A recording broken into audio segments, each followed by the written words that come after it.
விஜய் அவர்கள் இந்த நிமிடம் வரையில் அந்த வழக்கிலே எஃப்ஐஆரிலே சேர்க்கப்படவில்லை. அப்படி இருக்கிற போது அவரை கைது செய்ய வேண்டும் என்று கோருவதிலே அர்த்தமில்லை. அவருக்கு இதில் வேறு வகையில் தொடர்பு இருக்கிறது என்று அரசு கருதினால், காவல்துறை கருதினால், சட்டப்பூர்வமாக அவர்கள் அதை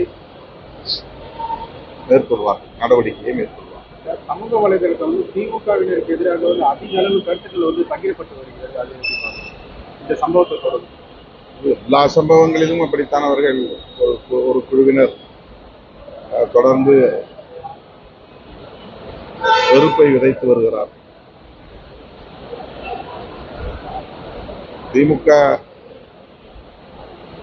ஆட்சியில் இருப்பதனால்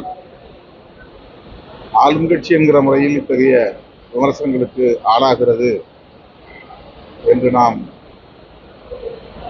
பொதுவாக சொல்ல முடியாத அளவுக்கு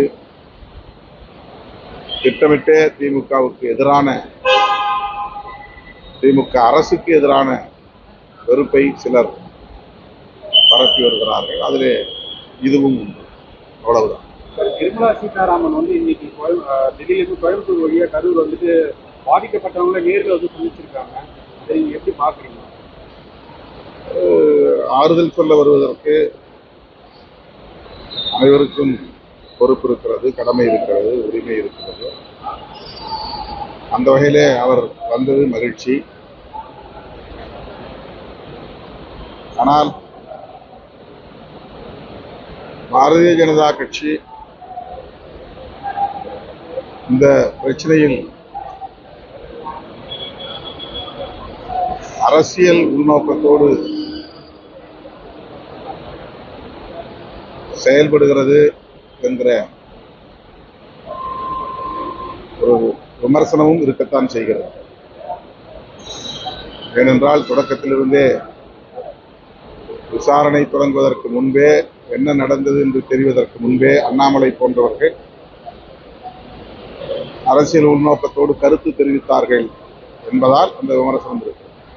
மதுரை உயர்நீதிமன்றம் என்ன சொல்லியிருக்காங்கன்னா, அவசர வழக்கா இந்த வழக்கை எடுத்துக்க முடியாது, அதனால வெள்ளிக்கிழமை தான் இந்த வழக்கு நாங்கள் விசாரிக்கணும் அப்படின்னு ஒரு வாதத்தை வச்சிருக்காங்க. அதை நீங்க எப்படி பார்க்குறீங்க?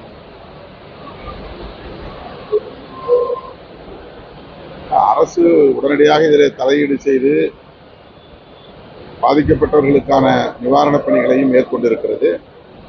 வழக்கும் பதிவு செய்து புலன் விசாரணையை தொடங்கி இருக்கிறது. விசாரணை ஆணையமும் அமைத்து அதன் அடிப்படையிலான விசாரணையும் நடைபெற்றுக் கொண்டிருக்கிறது. இந்த சூழலில் நீதித்துறையை அரசுக்கு எதிராக அணுகுவது என்ற ஒரு முயற்சியை தமிழக வெற்றி கழகத்தார் மேற்கொண்டிருப்பது எல்லோருக்கும் ஒரு அதிர்ச்சி தான். நீதித்துறை நிதானமாக இதை கையாளுவோம் என்று சொல்லியிருப்பது சரி என்றே கருதுகிறேன்.